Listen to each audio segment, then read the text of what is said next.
When we think of the British Empire, we often picture explorers, soldiers, and merchants conquering lands across the globe. Yet behind every treaty, tax system, and colonial policy was the influence of Parliament. The decisions made in London shaped the fate of millions, determining how colonies were governed, how trade was regulated, and how imperial power was maintained. From taxation in America to laws in India, Parliament was the backbone of empire. But how did this institution, thousands of miles away from the colonies, wield such control and authority? Hello, my dear friend. I hope you are doing well today. Thank you for joining me on this journey into one of the most influential aspects of British imperial history. This story is not just about acts or policies.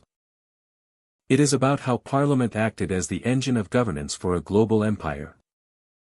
Through legislation, debate, and oversight, British lawmakers shaped trade, military deployment, taxation, and colonial administration. Understanding Parliament's role reveals how empire was not only won but maintained across continents.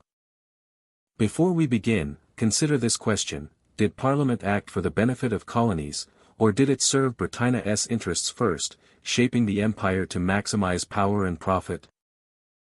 Did Parliament act for the benefit of colonies, or did it serve Britannia's interests first, shaping the empire to maximize power and profit? 10 key aspects of Parliament's role in empire. 1. Analyze and divide. Analyze the entire script to understand the narrative arc. Break it into a logical sequence of up to 20,000 scenes. 2. Suggest transitions. For each scene, specify a cinematic transition type, e.g., dissolve, cinematic cut, zoom in. 3. Scene length. Very important. Aim for short, fast-paced, and impactful scenes. Each scene's subtitle should ideally be between 5 and 15 words. Section 2. Absolute, unbreakable rule for subtitles. You must process the script sequentially. The combined subtitles of all scenes must form a perfect, unbroken reconstruction of the original script. Scene 1 subtitles must start with the first word of the script. Each subsequent scene's subtitles must continue exactly where the previous scene's text ended. There must be 0 gaps, 0 omissions, and 0 alterations. Every single word must be accounted for in the correct order. Section 3. Instructions for hyper-detailed, styled image prompts. For each scene, you will generate a unique, highly detailed image prompt. This prompt must be crafted in the specified artistic style. Specified artistic style, historical. Style description, historical style, a meticulously detailed scene from a specific historical period with accurate period-appropriate clothing, architecture, and details. Image prompt requirements. Start with style. Every image prompt must begin with historical style. No real names. Never use the name of a real person, e.g., celebrities, public figures. Instead, describe their role, e.g., the lead investigator, the tech billionaire, the famous singer. Visual masterpiece. Your prompt is a visual instruction, not a caption. Do not repeat the subtitle text. Instead, describe cinematic details, camera work, e.g., dolly zoom, low-angle shot, lens type, composition, lighting, e.g., dramatic chiaroscuro lighting, golden hour sunlight, color palette, and mood. Evoke emotion. Describe the atmosphere and character's internal state through visual cues, e.g., a single tear reflects the candlelight. Section 4. Final verification protocol, mandatory. 1. Mentally concatenate all subtitles you have generated. 2. Compare this against the original script. 3. If there is any deviation, you must go back and fix your scene divisions and subtitles until the reconstruction is 100% perfect. 4. Verify that every image prompt starts with historical style and contains no real names. 5. Confirm that scenes are short, 5 to 15 words per subtitle, for better pacing. Now, generate the single, valid JSON object. In the early 17th century, England embarked on the ambitious project of establishing colonies across the Atlantic. These early settlements in North America, the Caribbean, and other regions represented not only commercial opportunities but also an extension of English influence overseas. Yet the Crown recognized that these distant ventures required oversight to maintain order, protect investment, and ensure loyalty. Parliament began to assert a role in the governance of these colonies, establishing frameworks that would shape colonial administration for generations. Charters issued to companies, merchants, and settlers formed the foundation of this oversight. These documents granted rights to land, trade, and governance, but only under the conditions approved by lawmakers in London. Each charter defined responsibilities, limitations, and obligations, making it clear that colonial authority derived from the Crown and Parliament. Settlers could administer local affairs, but their actions were ultimately accountable to English law and oversight. This balance aimed to empower colonial leaders while protecting the interests of the empire. Parliamentary influence extended beyond the initial granting of charters. Legislation and correspondence provided mechanisms for monitoring colonial activity, ensuring that trade, taxation, and governance conformed to metropolitan priorities. Governors were expected to report on economic output, security, and civil administration. Company officials maintained detailed records of trade, imports, and exports, submitting them for review by English authorities. This regular flow of information allowed Parliament to track compliance and intervene when local decisions threatened imperial interests. The oversight system also included checks on land distribution and settlement. Parliamentary approval was required for major grants, transfers, and sales of property. This ensured that land use aligned with broader economic and strategic goals, preventing the rise of unauthorized power bases that could challenge English authority. By controlling land allocation, Parliament maintained both political and economic leverage over settlers, guiding the development of colonies in ways that supported imperial priorities. Trade regulation formed another critical aspect of oversight. Parliament established rules governing the movement of goods, navigation, and commerce, ensuring that colonies contributed to the wealth of the empire. Trade monopolies granted to companies were carefully monitored, with regular reports required on profits, shipments, and market activity. Enforcement mechanisms, including customs officials and courts, were put in place to prevent smuggling and protect royal and parliamentary interests. These measures reinforced the principle that economic activity in the colonies was a matter of national concern. Governors served as the primary agents of this oversight on the ground. Appointed or approved by London, they held dual responsibilities as both administrators and representatives of the Crown and Parliament. Their duties included implementing laws, collecting revenues, organizing defense, and maintaining order. Governors were accountable to both the company that often funded the settlement and the English authorities who held ultimate legal and political authority.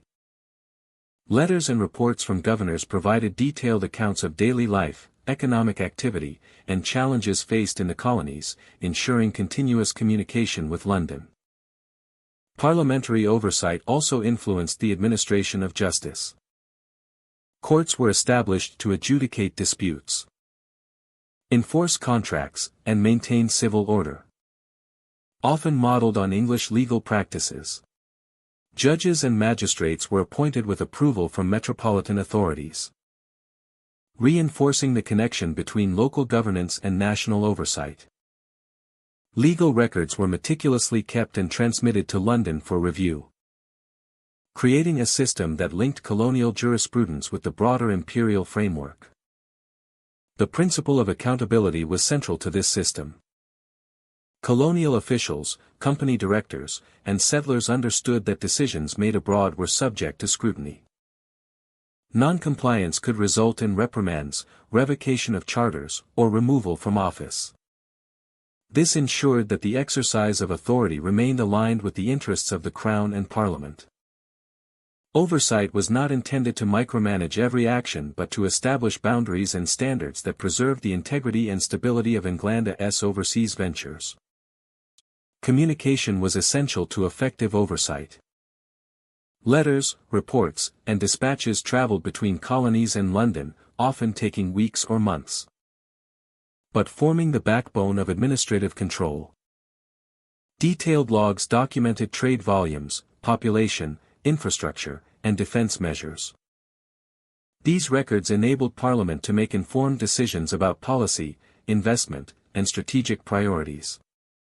Even distant and isolated settlements remained linked to the metropole, ensuring that colonial governance operated within an organized framework. The early systems of oversight laid the groundwork for future imperial administration. By the late 17th century, mechanisms of control, accountability, and reporting were established across colonies in North America, the Caribbean, and beyond. The combination of charters, parliamentary approval, governors, legal structures, and reporting networks created a model that balanced local autonomy with metropolitan authority. This model would evolve over time, but its foundations demonstrated a clear commitment to structured, lawful, and strategic governance.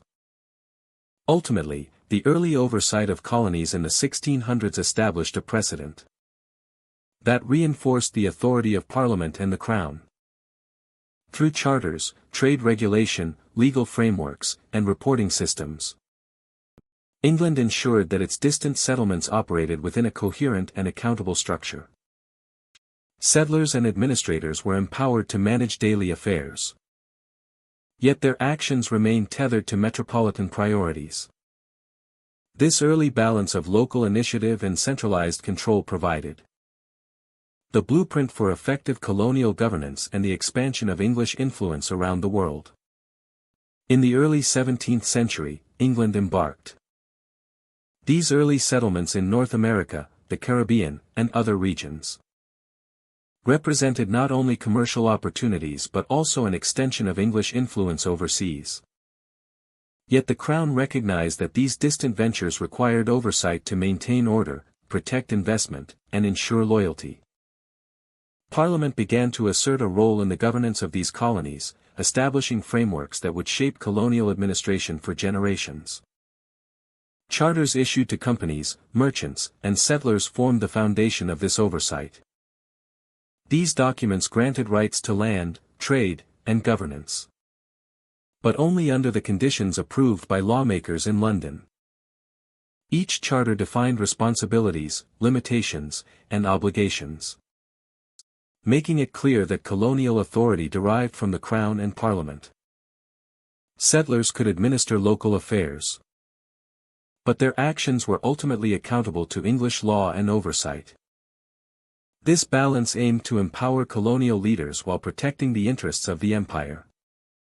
Parliamentary influence extended beyond the initial granting of charters. Legislation and correspondence provided mechanisms for monitoring colonial activity, ensuring that trade, taxation, and governance conformed to metropolitan priorities. Governors were expected to report on economic output, security, and civil administration. Company officials maintained detailed records of trade, imports, and exports, submitting them for review by English authorities. This regular flow of information allowed Parliament to track compliance and intervene when local decisions threatened imperial interests. The oversight system also included checks on land distribution and settlement. Parliamentary approval was required for major grants, transfers, and sales of property. This ensured that land use aligned with broader economic and strategic goals, preventing the rise of unauthorized power bases that could challenge English authority. By controlling land allocation, Parliament maintained both political and economic leverage over settlers, guiding the development of colonies in ways that supported imperial priorities. Trade regulation formed another critical aspect of oversight. Parliament established rules governing the movement of goods, navigation, and commerce, ensuring that colonies contributed to the wealth of the empire. Trade monopolies granted to companies were carefully monitored, with regular reports required on profits, shipments, and market activity. Enforcement mechanisms, including customs officials and courts, were put in place to prevent smuggling and protect royal and parliamentary interests. These measures reinforced the principle that economic activity in the colonies was a matter of national concern. Governors served as the primary agents of this oversight on the ground. Appointed or approved by London, they held dual responsibilities as both administrators and representatives of the Crown and Parliament. Their duties included implementing laws, collecting revenues, organizing defense, and maintaining order. Governors were accountable to both the company that often funded the settlement and the English authorities who held ultimate legal and political authority. Letters and reports from governors provided detailed accounts of daily life, economic activity, and challenges faced in the colonies, ensuring continuous communication with London. Parliamentary oversight also influenced the administration of justice. Courts were established to adjudicate disputes, enforce contracts, and maintain civil order. Often modeled on English legal practices. Judges and magistrates were appointed with approval from metropolitan authorities, reinforcing the connection between local governance and national oversight. Legal records were meticulously kept and transmitted to London for review, creating a system that linked colonial jurisprudence with the broader imperial framework. The principle of accountability was central to this system. Colonial officials, company directors, and settlers understood that decisions made abroad were subject to scrutiny. Non-compliance could result in reprimands, revocation of charters, or removal from office. This ensured that the exercise of authority remained aligned with the interests of the Crown and Parliament. Oversight was not intended to micromanage every action but to establish boundaries and standards that preserved the integrity and stability of England's overseas ventures. Communication was essential to effective oversight. Letters, reports, and dispatches traveled between colonies and London, often taking weeks or months. Detailed logs documented trade volumes, population, infrastructure, and defense measures. These records enabled Parliament to make informed decisions about policy, investment, and strategic priorities. Even distant and isolated settlements remained linked to the metropole, ensuring that colonial governance operated within an organized framework. The early systems of oversight laid the groundwork for future imperial administration. By the late 17th century, mechanisms of control, accountability, and reporting were established across colonies in North America, the Caribbean, and beyond. The combination of charters, parliamentary approval, governors, legal structures, and reporting networks created a model that balanced local autonomy with metropolitan authority. This model would evolve over time, but its foundations demonstrated a clear commitment to structured, lawful, and strategic governance. Ultimately, the early oversight of colonies in the 1600s established a precedent that reinforced the authority of Parliament and the Crown. Through charters, trade regulation, legal frameworks, and reporting systems, England ensured that its distant settlements operated within a coherent and accountable structure. Settlers and administrators were empowered to manage daily affairs, yet their actions remained tethered to metropolitan priorities. This early balance of local initiative and centralized control provided the blueprint for effective colonial governance and the expansion of English influence around the world. As the British Empire expanded across North America, the Caribbean, and beyond, the need for revenue to maintain administration and military presence became increasingly urgent. Parliament turned to taxation as a primary instrument for sustaining imperial power. By imposing levies on trade, land, and legal documents, the government sought to ensure that colonies contributed their fair share to the costs of governance and defense. These measures were intended not only to fund operations but also to reinforce Britannia's authority across vast distances. One of the earliest and most controversial efforts was the Stamp Act of 1765. This legislation required colonists to purchase special stamped paper for newspapers, legal contracts, and other official documents. The act represented a direct financial imposition on daily life, affecting both merchants and ordinary citizens. Colonists viewed it as an assertion of Parliament's right to extract revenue without their consent, sparking widespread debate and organized resistance. Town meetings, petitions, and public protests became common responses, reflecting the growing awareness of the political implications of taxation. Following the Stamp Act, the Townshend Acts of 1767 expanded Britannia's fiscal reach by levying duties on imported goods such as glass, paper, paint, and tea. These taxes were intended to raise revenue for colonial administration and the salaries of governors and judges, reducing reliance on local assemblies.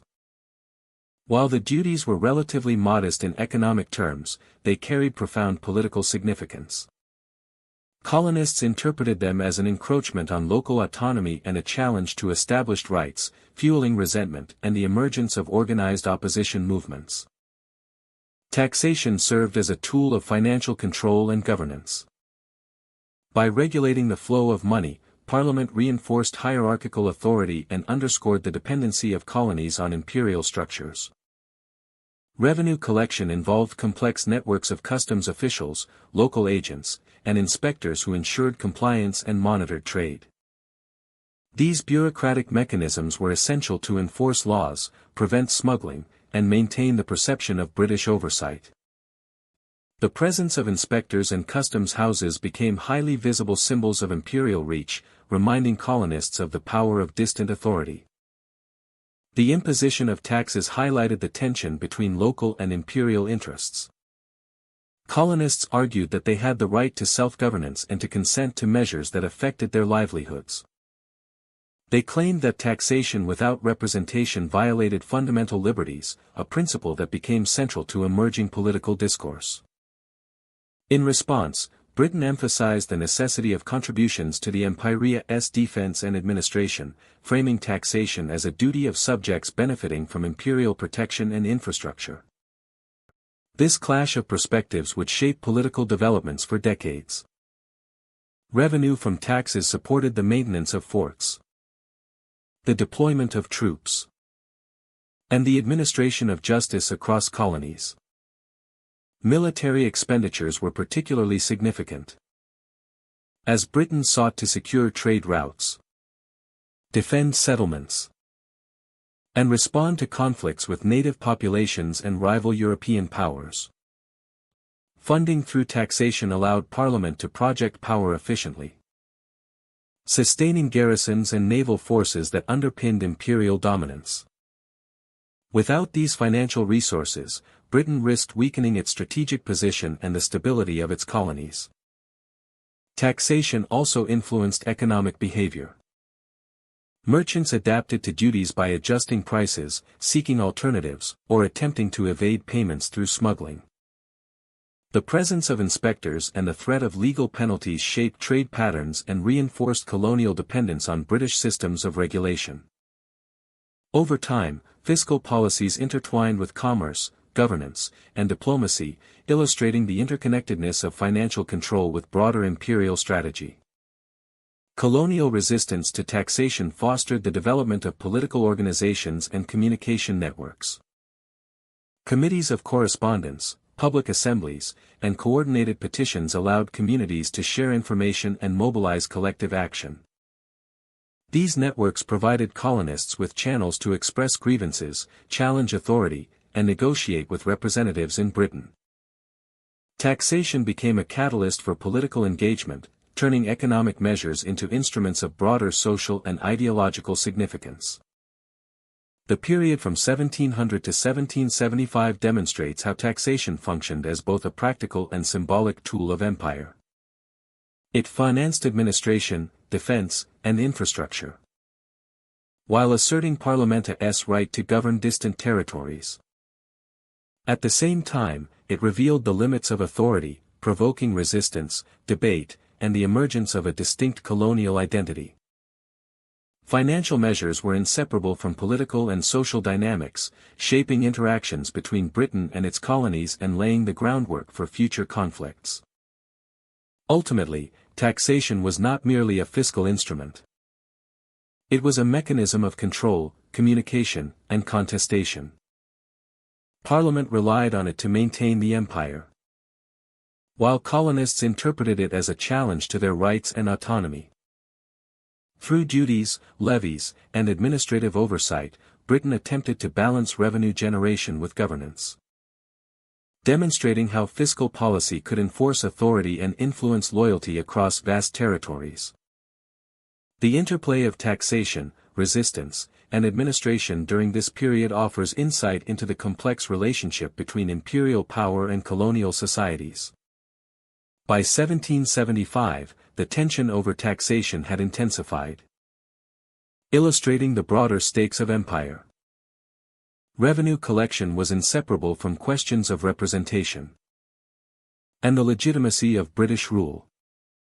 The experience of taxation in the American colonies exemplifies how financial policy could provoke both compliance and opposition, shaping the trajectory of colonial governance and contributing to the revolutionary fervor that would soon engulf the Atlantic world. Throughout the 18th century, military oversight was a cornerstone of British imperial control. Parliament held the authority to allocate funds, authorize troop deployments, and direct the strategic positioning of forces across the empire. Decisions about the Royal Navy, colonial militias, and garrisons were carefully debated, reflecting a balance between fiscal prudence, political priorities, and global security. This oversight ensured that Britain's far-flung territories could be defended while maintaining the supremacy of Parliament over military matters. Throughout the 18th century, military oversight was a cornerstone of British imperial control. The Royal Navy, central to empire maintenance, received particular attention. Ships were constructed, outfitted, and stationed according to strategic assessments made in London. Key naval bases were maintained to protect trade routes, respond to threats, and project power across the Atlantic, Indian Ocean, and Caribbean. Parliament monitored expenditures, debated fleet size, and evaluated the effectiveness of naval operations, ensuring that resources aligned with imperial ambitions. The Navy became both a deterrent and an instrument of enforcement, supporting Britannia's political, economic, and territorial objectives. Colonial militias were another focus of oversight. Local forces were raised, trained, and equipped to provide immediate defense in emergencies. Parliament dictated the funding, structure, and organization of these militias, ensuring that they complemented regular troops rather than acting independently. In some colonies, militias were integrated with professional garrisons, while in others, they provided the primary means of local security. This system allowed distant territories to remain under control without requiring excessive deployments of regular troops from Britain, maintaining a balance between cost efficiency and effective defense. Fortifications were constructed according to both strategic necessity and parliamentary authorization. Coastal forts, inland garrisons, and key trading posts were strengthened to deter rival powers and respond to local unrest. Parliament debated priorities, approving funds for locations that protected commerce, vital resources, or lines of communication. These structures became symbols of British authority, asserting control through both presence and design. Troop movements and deployments were coordinated through parliamentary oversight, ensuring that forces were positioned to respond to potential conflicts. Decisions considered not only local threats but also broader geopolitical objectives. Forces could be shifted from one colony to another, reinforcing vulnerable areas or supporting campaigns abroad. Parliamentary debates emphasized the importance of maintaining flexibility, while ensuring that the empire remained adequately defended against European rivals, internal unrest, and maritime challenges. Reports from governors, military commanders, and colonial administrators played a critical role in oversight. These reports provided assessments of local conditions, including population unrest, threats from neighboring powers, and logistical challenges. Parliament relied on this intelligence to authorize reinforcements, approve fortifications, or adjust strategic priorities. The continuous flow of information allowed lawmakers to exercise control at a distance, linking local realities with imperial policy. Oversight extended to budgeting and resource allocation. Expenditures were justified based on strategic necessity, with debates addressing efficiency, necessity, and the potential for waste. This fiscal discipline reinforced parliamentary authority while ensuring that military forces could be sustained over long periods without compromising the empire's broader economic stability. The coordination of military forces under parliamentary supervision also stretched civil control over the empire. By centralizing decisions in London, Britain avoided reliance on local military leaders who might act independently or pursue regional ambitions. Parliament's authority ensured that military power reinforced political objectives, protecting trade, securing colonies, and projecting influence abroad. The integration of oversight, funding, and strategic direction created a system in which military capacity was tightly linked to governance and imperial strategy. Training, discipline, and readiness were likewise monitored. Regular inspections, correspondence, and reports assessed the condition of troops. Parliament encouraged reforms, improvements, and adaptations based on lessons learned from conflicts in Europe, North America, and the Caribbean.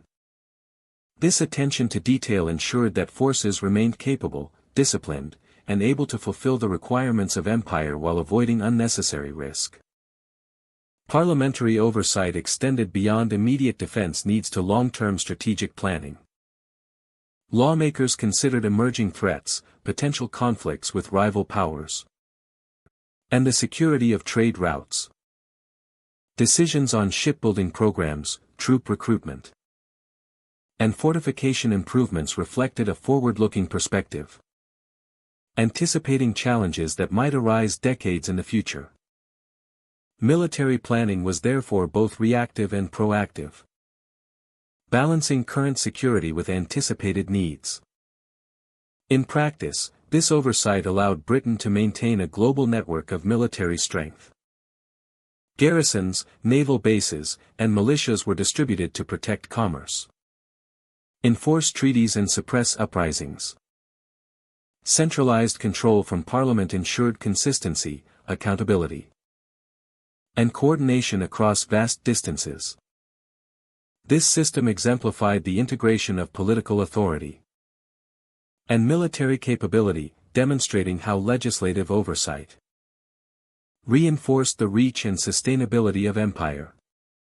By the close of the 18th century, military oversight had become institutionalized. Parliament's role in approving expenditures, directing deployments, and monitoring readiness created a framework in which strategic objectives and local realities were continuously reconciled. The combination of fiscal control, strategic planning, and administrative reporting ensured that Britannia's military forces remained effective, disciplined, and aligned with imperial policy, allowing the empire to sustain global influence while preserving civil authority over its armed power. By the close of the 18th century, military oversight had become institutionalized. Ultimately, military oversight between 1700 and 1800 reflected the broader logic of empire. Parliament controlled the instruments of power, ensuring that both local and distant threats could be managed efficiently. The Royal Navy, colonial militias, and fortifications formed an integrated network of defense, guided by detailed reporting, budgetary discipline, and strategic planning. By linking military capacity to parliamentary authority, Britain was able to defend its territories, secure trade routes, and project influence across the globe, demonstrating that governance, oversight, and military power were inseparable components of imperial success. Colonial administration 1750–1850. Between 1750 and 1850, the British Empire entered an age defined not only by exploration or conquest, but by structure.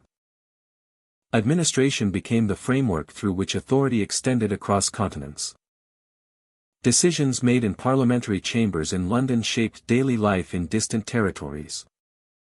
Legislation articulated how governors ruled, how councils debated, and how courts reached judgment. Policy transformed into procedure. The empire moved from improvisation to instruction. Governors stood at the center of this system, Parliament defined their powers through carefully worded acts, outlining where authority began and where it ended. These leaders served as representatives of the crown, responsible for enforcing law, overseeing defense, and managing relations with local populations. They balanced the expectations of London with the realities of distant lands. Their roles demanded patience, strategy, and adaptability. The image of the governor became an emblem of imperial administration, both commanding and accountable. Council supported this authority. They provided consultation, recorded decisions, and managed public affairs. Elected or appointed members debated taxation, land policy, and commercial regulation. Their meetings shaped infrastructure, trade, and social order. In some colonies, councils adopted parliamentary procedures to mirror British governance. In others, councils blended British structure with local context. Across the empire, councils allowed administration to function with continuity, even as personnel and priorities changed. Courts formed a third pillar of governance. Legal codes transformed customary practices into formal regulations. Judges enforced acts relating to property, crime, and civil disputes. Written decisions created precedent. This system provided consistency across vast territories. But it also introduced tension. In many regions, new laws replaced or overshadowed local legal traditions. Some communities adapted. Others resisted. The courtroom became a place where two understandings of authority met, sometimes in harmony, sometimes in opposition. Acts of Parliament regulated land distribution, establishing frameworks for surveying, ownership, and taxation. Maps and deeds replaced agreements once made through tradition. Fields were marked, boundaries drawn, and registries created. The allocation of land shaped settlement patterns, agriculture, and economic development. These decisions had lasting consequences. They determined who controlled resources, who possessed legal rights, and who was subject to new obligations. Land became a tool of administration as much as territory. Civil governance expanded in scope. Administrative offices kept records of births, marriages, and deaths. Clerks managed trade documents and tax receipts. Inspectors monitored ports, roads, and market practices. Revenue offices collected duties on exported crops and imported goods. Each piece of paper recorded an interaction between individual and state. Bureaucracy created a rhythm to governance. It turned law into routine. It ensured that policy became practice. In India, administration combined British oversight with existing systems. The East India Company established councils, legal courts, and revenue offices. That blurred the line between trade and governance. Parliamentary acts refined and limited company authority, reflecting a shift toward direct oversight. New administrative divisions reorganized territory according to economic and strategic values. Railways, telegraphs, and postal routes increased control and communication. India became a laboratory for administrative evolution, where policy shaped millions of lives. In the Caribbean, plantation economies influenced administration. Acts regulated labor systems, trade routes, and port operations. Naval patrols secured sea lanes for commerce, while local officials enforced customs duties. The legal structure supported an economy built around export production. Even as reforms were debated, administration remained tied to economic interest. Governance and trade functioned as one. In Africa, administration varied region by. Some territories relied on existing leadership structures, guided by British. Others shifted more quickly toward direct control. Agreements with local rulers shaped early governance. Over time, administrative posts, military garrisons, and trade stations became centers of authority. The structure of colonial rule expanded unevenly, molded by geography, negotiation, and pressure. Communication systems allowed this structure to hold together. Letters carried policy across oceans. Directives traveled through postal networks, reaching governors with instructions from London. Reports returned with assessments, budgets, and requests for guidance. Slower communication demanded clarity. Acts and regulations had to anticipate uncertainty. The written word carried the empire. By the early 19th century, administration became identity. Formerly independent territories now recognized British governance through offices, courts, and councils. Colonial capitals developed street grids, government houses, and administrative quarters. Architecture reflected ideology. Public buildings stood as symbols of continuity and authority. They showed where decisions were made and where appeals could be heard. The Napoleonic Wars revealed the strength of administrative systems. Supply lines depended on infrastructure. Defense required coordination between governors, military officers, and trade officials. Revenue systems financed strategic planning. Administration became the silent partner of conflict. It ensured readiness in places where war never arrived. The empire endured because the structure could sustain pressure.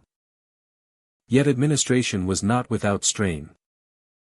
Resistance movements challenged taxation, legal systems, and land regulation.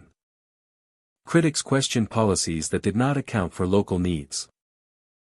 Reformers in Britain debated the ethics and effectiveness of imperial rule. The very structure that created stability also provoked demands for representation, rights, and independence. The empire discovered that administration could organize dissent as easily as obedience. By 1850, the foundations of modern governance were in place. Parliamentary acts, governors' councils, legal codes, and bureaucratic systems formed a framework.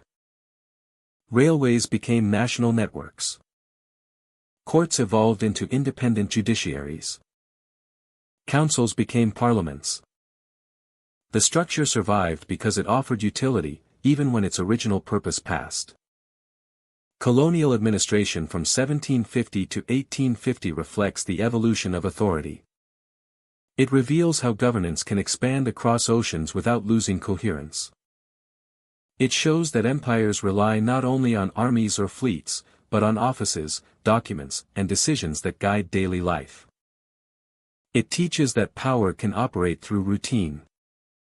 It reminds us that history is built not only by those who conquered, but by those who wrote laws, kept records, and managed the machinery of administration. The legacy remains visible in the nations that emerged from empire.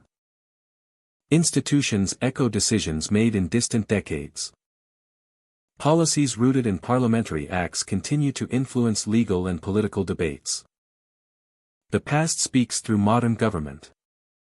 It continues to shape how societies organize, decide, and govern. In the late 18th century, Britain faced growing concerns over the administration of its most profitable overseas possession, India. The East India Company, initially a commercial enterprise, had evolved into a powerful political authority, controlling vast territories and populations. Its immense revenues and autonomous operations prompted Parliament to assert oversight, aiming to regulate governance, maintain order, and protect both British interests and the stability of the empire. The Regulating Act of 1773 marked a significant turning point. Parliament established mechanisms to oversee the company's administration, introducing positions such as a Governor-General in Bengal and a council to advise and supervise decisions. Company officials were now required to report on finances, trade, and governance, creating a system of accountability to both London and the Crown. This legislation reflected a recognition that unchecked corporate power could destabilize imperial control and threaten the larger strategic interests of Britain.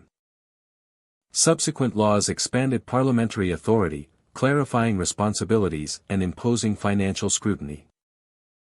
Appointments of key officials were increasingly influenced or approved by Parliament, ensuring that leadership aligned with metropolitan priorities.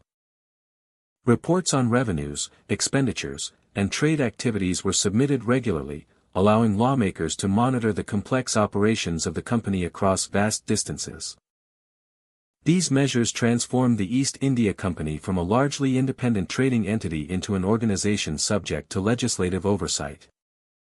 The oversight framework also addressed administrative conduct in India. Policies regarding taxation, justice, and local governance required documentation and review. Governors and other senior officials were accountable not only to the Compania's board but also to parliamentary authorities. This dual accountability encouraged careful administration, as failures could prompt censure, replacement, or legislative intervention.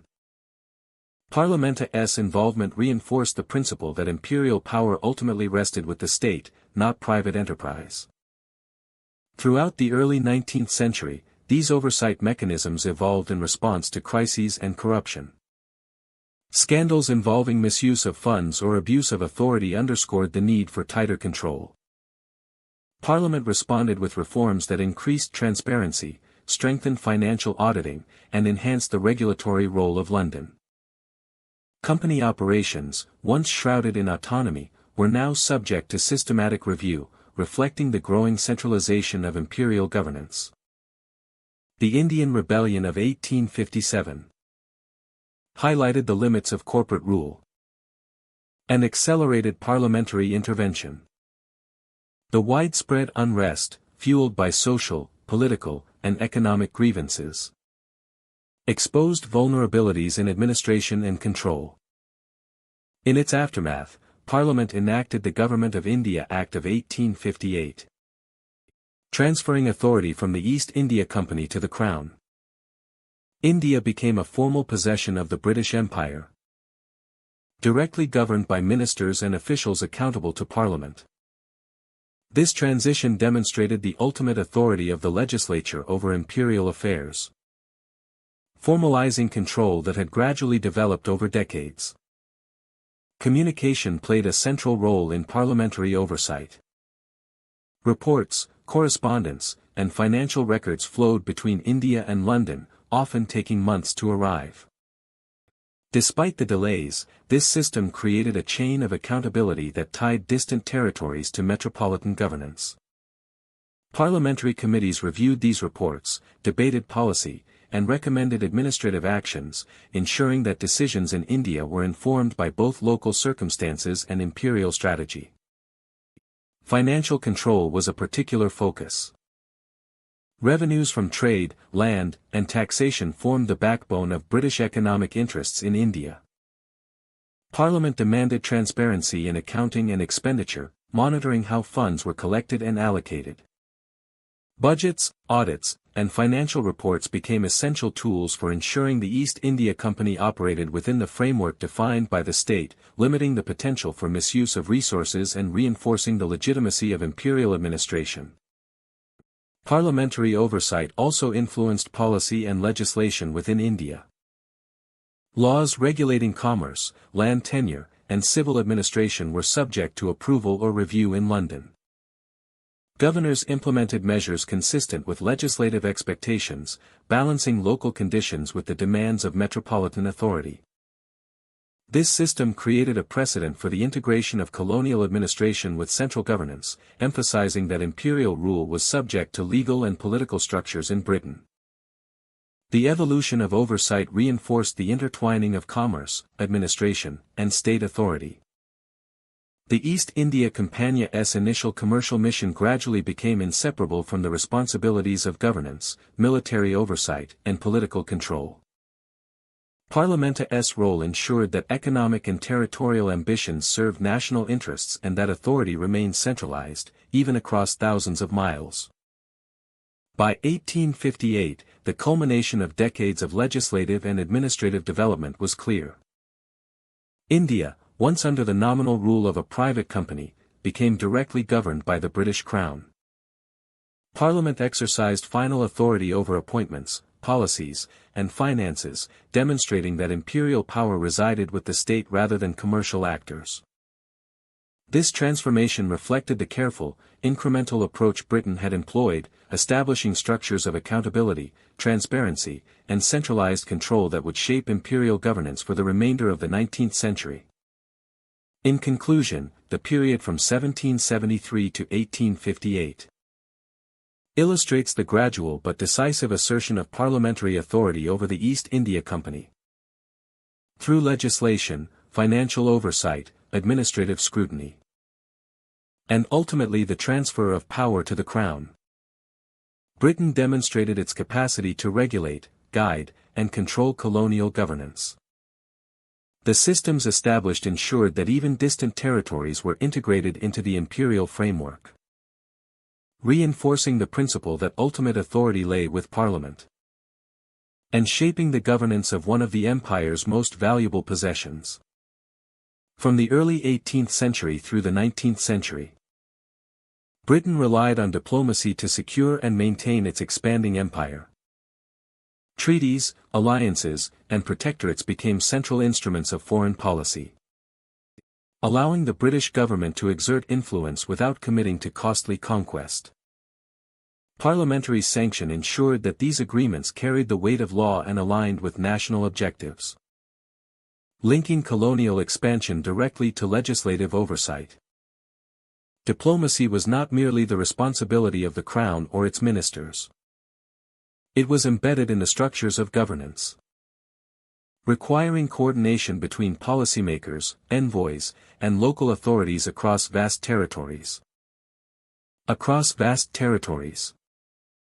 Treaties with local rulers served multiple purposes.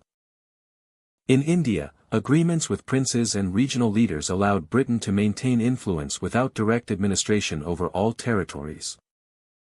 In Africa, protectorates and formal arrangements created spheres of influence, securing trade routes and resources while limiting the involvement of rival powers. Each treaty established legal frameworks for taxation, commerce, and military cooperation, reinforcing Britannia's authority while projecting the image of legitimate governance. Diplomacy thus became an extension of legislative power, ensuring that foreign relations conformed to national law and long-term strategic objectives. British diplomats relied on careful negotiation to balance competing interests. They leveraged local rivalries, promised protection, and offered economic incentives to secure compliance and loyalty. Treaties often included provisions for military assistance, access to ports, and the regulation of trade, enabling Britain to expand its presence without overextending military resources. In addition, agreements served as deterrents, signaling to other European powers that Britain had established claims and alliances that would be defended.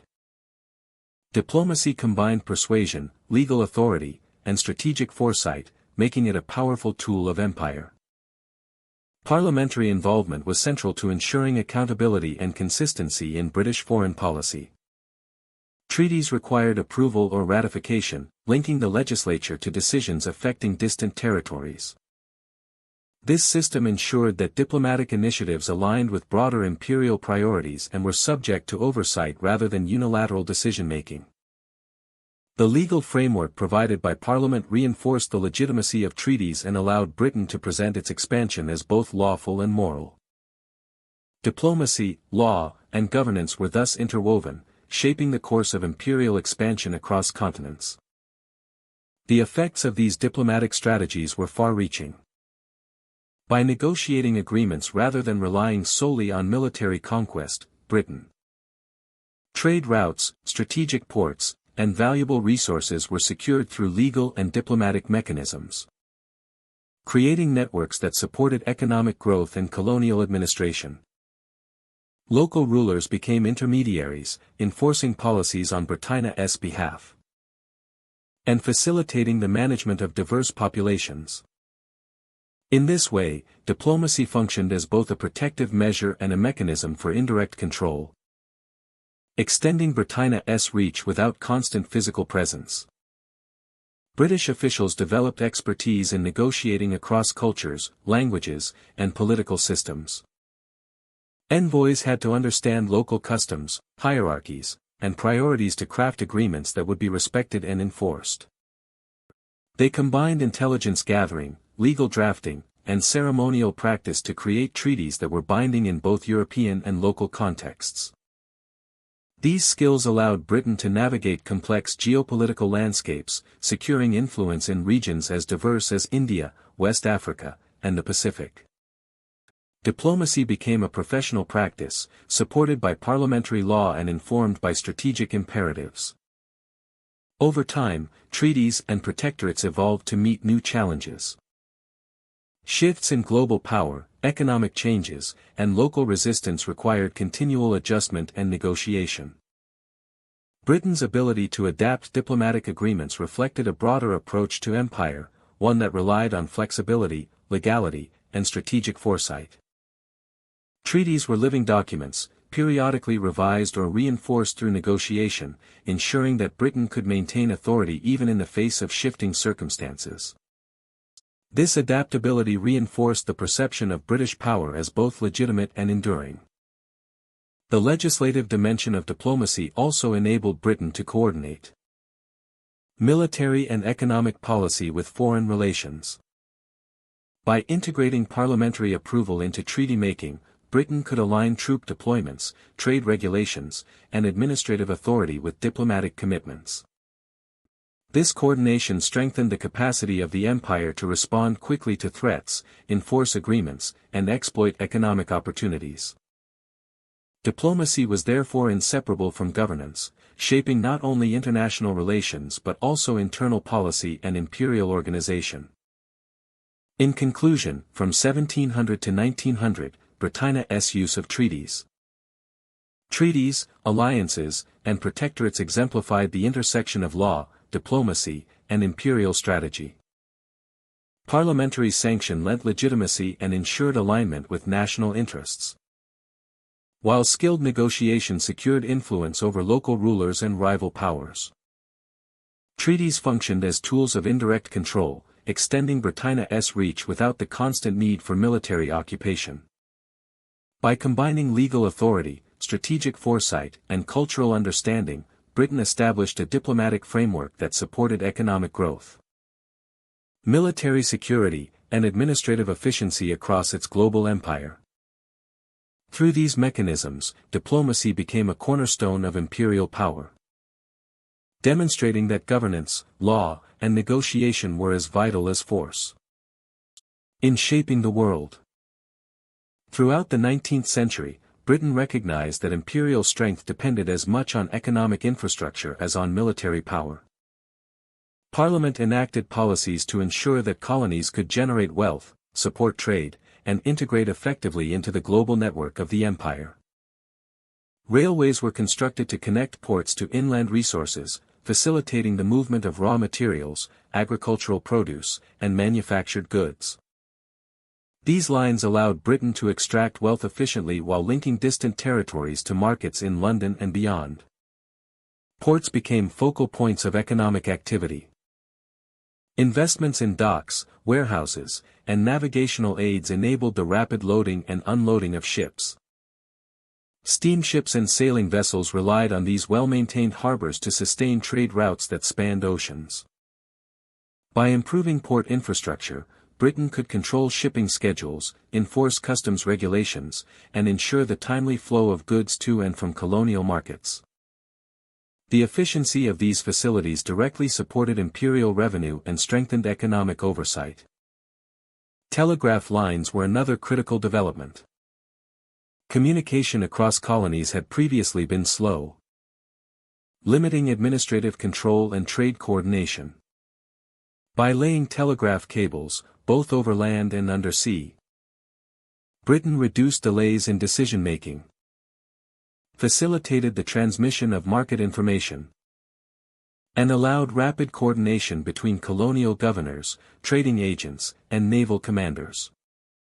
These lines enabled London to monitor economic performance, respond to crises, and maintain authority across thousands of miles. Parliamentary legislation provided both the financial and legal frameworks for these investments. Laws authorized the allocation of funds, the granting of land for railways, and the regulation of tariffs and trade practices. Incentives were offered to private companies to undertake infrastructure projects, often with guarantees of profit or long-term contracts. This combination of public oversight and private enterprise ensured that development aligned with imperial objectives while minimizing direct government expenditure. Economic policy was closely intertwined with strategic goals. Railways and ports allowed for the movement of troops, supplies, and communication during times of conflict, reinforcing the empire's ability to respond to local unrest or international threats. Infrastructure projects also demonstrated Britannia's technological and administrative capabilities, signaling strength to rival empires and local populations alike. Investment in these sectors was thus both a practical necessity and a tool of influence. Trade incentives were carefully managed.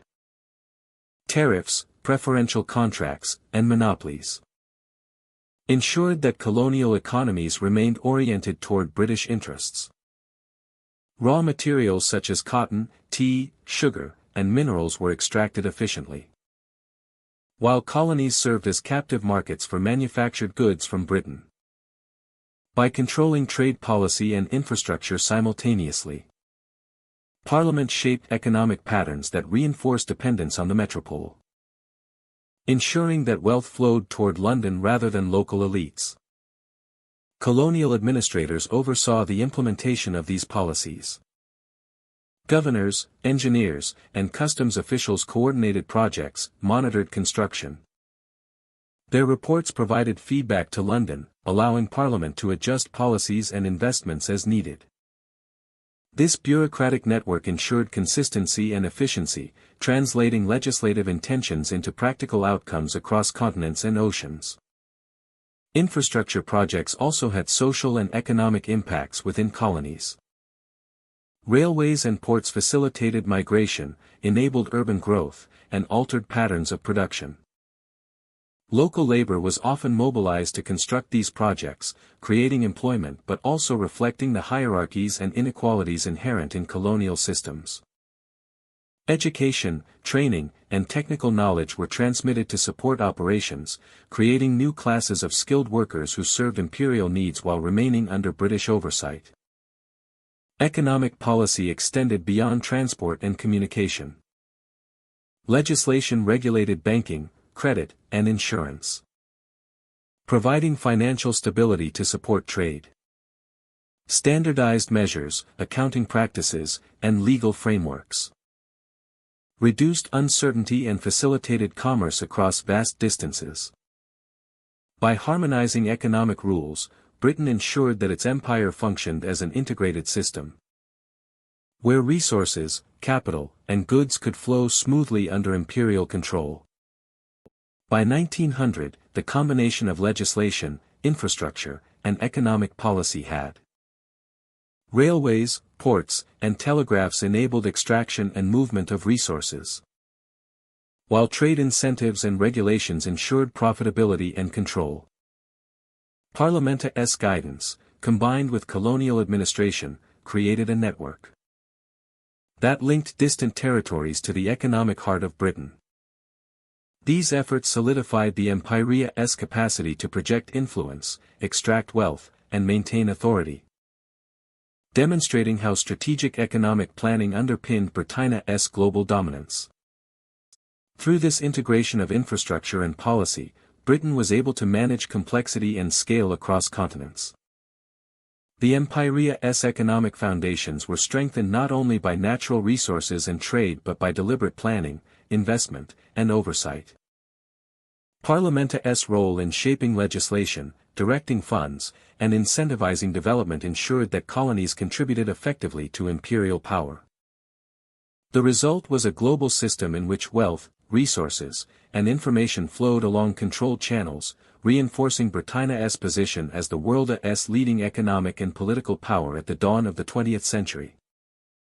Throughout the 19th and early 20th centuries, Britain extended its influence not only through military and economic power but also through carefully structured social and cultural legislation. Parliament enacted policies that shaped education, missionary activity, and social institutions across colonies, aiming to create a network of intermediaries who would support imperial authority. These initiatives reinforced the reach of Britannia's governance, embedding ideological control into the daily lives of colonial populations, and demonstrating the depth of parliamentary influence. Education became a central tool of cultural administration. Schools were established to teach the English language, British history, and administrative skills. Curricula emphasized loyalty to the Crown, respect for British institutions, and the principles of governance that supported imperial interests. Children of local elites were often targeted, trained to become clerks, administrators, and interpreters capable of bridging the gap between colonial authorities and indigenous communities. Over time, these educational policies created a class of intermediaries whose cultural alignment with Britain facilitated smoother governance and reinforced imperial stability. Missionary activity was closely linked to social legislation. Acts regulating religious practice encouraged the spread of Christianity while aligning it with British moral and social norms. Missionaries were supported in establishing schools, hospitals, and charitable institutions, which not only provided services but also inculcated British values. The work of these missionaries often went hand in hand with education, creating institutions where local populations absorbed cultural ideals that reflected the priorities of Parliament and colonial administrators. Beyond education and religion, legislation shaped social institutions and public life. Laws were enacted to regulate labor, family structures, and civic participation, often reflecting British social norms. These regulations reinforced hierarchies, codified expected behavior, and maintained order according to imperial priorities. Colonial governments were instructed to ensure compliance while appearing to modernize society, presenting the legislation as progressive, while simultaneously reinforcing Britannia's ideological and administrative control. Parliament monitored the implementation of these policies through a combination of reporting, correspondence, and inspections. Governors, magistrates, and officials submitted detailed accounts of school attendance, curriculum adherence, and missionary activities. These reports allowed lawmakers in London to assess the effectiveness of legislation, make adjustments, and ensure that local enforcement aligned with imperial objectives. This bureaucratic oversight created a consistent approach across diverse regions, linking distant colonies to the policymaking center and embedding uniform cultural influence. Education and missionary programs also served economic and administrative objectives. By teaching literacy, numeracy, and governance principles, these policies prepared populations to participate in bureaucracies, trade networks, and colonial administration. This practical aspect reinforced loyalty while simultaneously making colonies more manageable, providing trained personnel to facilitate taxation, record-keeping, and local governance. Cultural and social legislation, therefore, was not purely ideological, it was intertwined with the efficient operation of empire. The ideological dimension of these initiatives was equally important. Schools, religious institutions, and social regulations conveyed messages about hierarchy, civilization, and British superiority. Students were introduced to British values, historical narratives, and cultural norms that positioned Britain as the center of order and knowledge. Missionaries reinforced these ideals, framing local traditions as needing guidance or reform. Over time, these educational and social interventions shaped perceptions of power, authority, and cultural identity, creating a framework in which imperial control was normalized and internalized. Parliament's influence extended into curriculum design, teacher training, and administrative oversight. Standardized textbooks and instructional materials ensured that the content taught across different regions remained consistent, reflecting the priorities and values of Britain. Teachers and administrators were often recruited, trained, and supervised to implement these policies effectively, blending educational objectives with broader social control. This attention to detail reinforced the perception that British governance was not only authoritative but also modern, rational, and beneficial. Social legislation also intersected with public health, labor, and welfare. Acts were enacted to manage sanitation, housing, and work conditions, particularly in urban centers or plantation regions. These measures were framed as improving the lives of colonial populations while supporting economic efficiency and social stability. Regulations were enforced through local authorities, backed by colonial administrators who reported regularly to London, ensuring that policies served both ideological and practical aims. The cumulative effect of these interventions was the creation of a cultural infrastructure that supported imperial power. Schools, missions, and social regulations became channels through which Britain shaped local attitudes, reinforced hierarchies, and prepared populations to operate within the imperial system. Cultural and social legislation complemented military, economic, and legal control, ensuring that governance extended beyond coercion to influence values, beliefs, and everyday behavior. By the mid-20th century, this network of legislation had left a lasting legacy. English language, British legal practices, and educational models persisted in many former colonies, shaping administration, public life, and social norms. Yet these policies also entrenched inequalities, promoted the interests of colonial authorities, and suppressed local traditions. Parliament's social and cultural legislation thus embodied both the reach and the limitations of imperial control, demonstrating the careful intertwining of ideology, governance, and administration that characterized Britannia's approach to empire. In essence, social and cultural legislation between 1800 and 1945 exemplified the subtle yet powerful mechanisms through which Britain exercised authority. By combining education, missionary support, and regulation of social institutions, Parliament extended its influence far beyond economic or legal measures. The creation of loyal intermediaries, the reinforcement of British ideals, and the integration of administrative control into daily life made empire governance more effective and enduring, showing that cultural policy was as central to imperial strategy as military or economic power. Legacy of Parliamentary Control 1900–1945. By the early 20th century, the British Empire entered a period defined as much by policy as by territory. Power no longer depended solely on conquest or commerce. It depended on parliamentary oversight. Laws, budgets, trade agreements, and wartime strategies took shape beneath the high ceilings of government chambers. From those chambers, authority flowed outward through governors, councils, and administrative networks that linked continents to the British state. Parliamentary control became the central mechanism that guided imperial direction. During this era, Parliament confronted a world in transition. Nationalist movements grew across Asia, Africa, and the Caribbean. Industrialization reshaped global trade. Communication by telegraph compressed distance, making governance more immediate and expectations more urgent. Parliamentary decisions reflected the tension between maintaining authority and responding to demands for reform. Each policy balanced ambition with caution. Each act attempted to preserve influence while recognizing that change was inevitable. World War I revealed the scale of parliamentary reach. Mobilization required laws authorizing resources, transportation, and military coordination across the empire. Troops from colonies served on fronts far from their homes. Supplies traveled along trade routes regulated by parliamentary policy.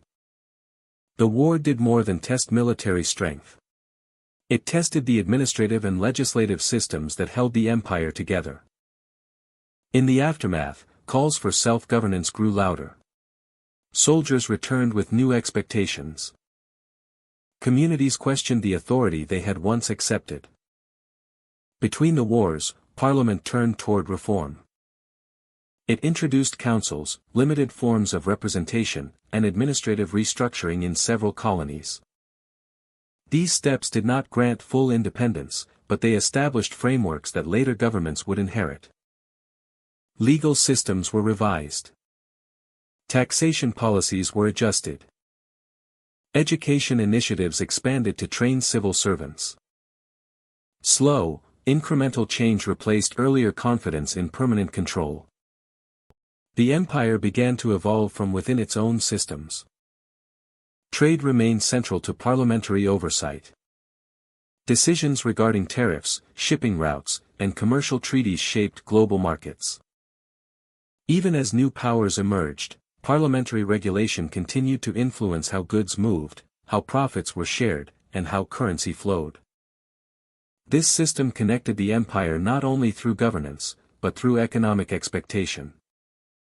Global commerce carried the imprint of parliamentary decisions. Legal frameworks revealed another dimension of legacy. Courts operating under imperial law addressed disputes involving property, trade, and political authority. Statutes passed in London set standards for judicial procedure in distant territories. Even after independence, many nations retained these structures because they provided continuity. Modern legal systems around the world still use terminology, hierarchy, and codes that trace back to this period. The influence survived not through force, but through familiarity and practicality. Education policy further extended parliamentary influence. Schools trained administrators, teachers, and future political leaders. Many of the individuals who later negotiated independence learned within institutions shaped by parliamentary curriculum. They acquired the knowledge to challenge the empire through the very systems the empire had created. This paradox became a significant feature of the 20th century. Control produced its own opposition. The tools of governance became the tools of transition. As World War II began, parliamentary authority again defined global strategy. Decisions about resource allocation, defensive planning, and diplomatic alliances emerged from the same chambers. Naval convoys crossed oceans according to routes approved by parliamentary committees. Airfields and supply centers expanded under wartime legislation. The empire endured the strain of global conflict because the administrative structures created in earlier decades could sustain extraordinary pressure. Yet the war accelerated the decline of direct control. Economic strain weakened imperial capacity. Alliances required recognition of self-determination. After the conflict, momentum shifted toward independence. Parliamentary control did not disappear instantly. It transitioned. Acts established constitutional reforms, granted dominion status, or prepared territories for self-rule. Legislators debated how to withdraw without dismantling the systems that sustained daily life. In many regions, independence was achieved through the same legal mechanisms that once enforced imperial rule. The legacy of this period endured in the governments that emerged after 1945. Parliaments, ministries, and civil services in newly independent nations reflected structures formed under British oversight. Certain roles, procedures, and expectations remained. Budget committees resembled colonial councils. Election laws evolved from earlier representation acts. Judicial review mirrored the imperial model. Even as nations asserted their own identity, the administrative foundations persisted. Trade networks continued to reflect historical patterns. Shipping routes, port infrastructure, and commodity agreements maintained links to former centers of imperial commerce. Some nations restructured these ties. Others used them to support new economic strategies. The influence of parliamentary trade policy survived in supply chains, export industries, and banking systems. The past remained in motion across oceans and markets. Culturally, parliamentary control shaped language, political vocabulary, and civic expectation. Terms like cabinet, ministry, bill, and assembly became part of public life far beyond Britain. Concepts of constitutional debate, legal appeal, and civic representation took root. These elements did not guarantee stability, and they did not erase conflict. They provided a framework through which new nations could negotiate identity and authority. Between 1900 and 1945, parliamentary control defined the trajectory of the British Empire. It governed expansion, conflict, negotiation, and decline.